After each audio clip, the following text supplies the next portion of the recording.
Donc comme je vous le disais sur la première partie, se rapprocher de la nature, c'est extrêmement important. Se rappeler que c'est elle qui nous nourrit, c'est elle qui nous permet de respirer, et c'est elle qui nous a donné la vie. Donc, se rapprocher de la nature. En 2, je dirais que voilà, il faut, comme je vous ai expliqué, 5 millions de bêtes par jour qui sont abattues. Il faut réellement changer notre mode d'alimentation et se diriger peut-être plus vers un mode de vie plus végétal peut-être, avec une alimentation vraiment complètement différente. Parce qu'à ce train-là, on va multiplier les problèmes de pandémie, parce que là, on se rend compte qu'au fur et à mesure qu'on avance dans le temps, on sait que l'animal peut transmettre des virus à l'homme.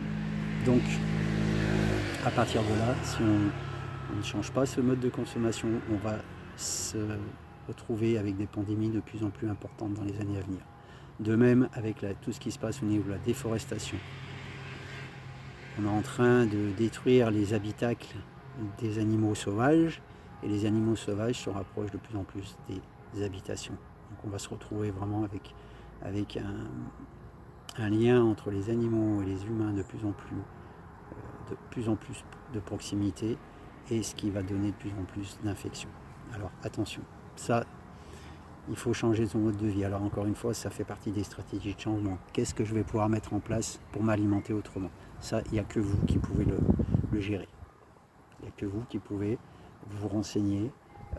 Il y a tout ce qu'il faut au niveau de l'information maintenant pour savoir comment on peut s'alimenter autrement. Mais malheureusement, j'ai l'impression que plus il y a des moyens d'information, et moins les gens s'informent.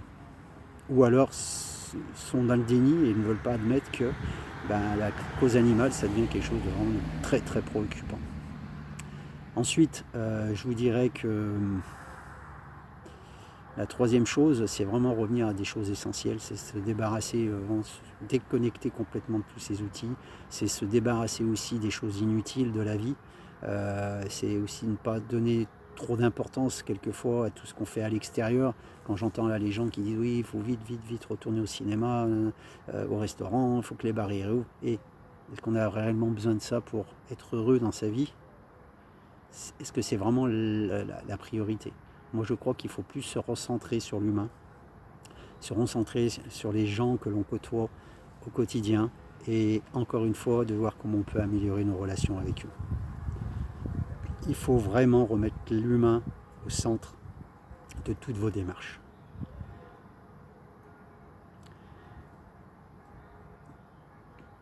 Dernière chose, il ne faut pas oublier que très souvent les gens pensent que la vie c'est tout ce pataquès, c'est toute la mondialisation, c'est tous les outils, c'est le modernisme, c'est toujours s'améliorer, aller de plus en plus vite. Non.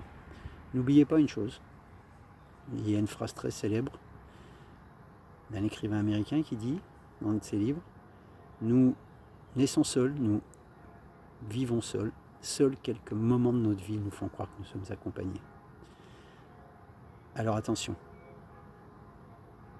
là on est au bord de la rupture, et je crois que cette phrase-là, elle est vraiment très bien placée actuellement. Parce que quand on est seul, ça ne veut pas dire qu'on est tout seul, bien sûr, il y a des gens autour de nous qui nous permettent de naître. Les sages-femmes, notre maman aussi, qui est là, qui fait le travail pour qu'on sorte. Mais c'est après. Après, on est en train de créer les liens avec nos 5 sens. Et ces 5 sens, après, on va les rattacher avec toutes les personnes qui sont autour de nous. Donc, mais au départ, nous naissons seuls, parce qu'il n'y a aucun lien qui est créé avec personne. Après, nous mourrons seuls également, parce qu'au fur et à mesure, quand on est malade et qu'on vieillit, et qu'on tombe réellement malade et qu'on est sur la fin, il y a toutes nos fonctions vitales qui sont en train de dégénérer, et qui malheureusement coupent petit à petit les liens avec tous les gens qui sont autour de nous. Ce qui fait que le jour où on part réellement seul. Et quelques moments de notre vie nous font croire que nous sommes accompagnés, c'est vrai aussi. C'est vrai aussi parce que même quand on est accompagné dans la vie, souvent toutes les problématiques nous ramènent à nous-mêmes. Elle nous oblige à nous recentrer.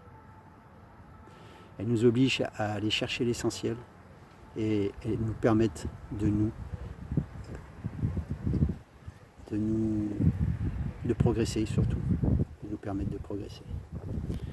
Donc voilà, je vais m'arrêter là. Donc j'espère que vous avez bien ciblé la problématique qui est l'univers, qui est la nature, et que même à travers ça, on peut mettre des actions en place pour améliorer. Si vous ne le faites pas, personne ne le fera.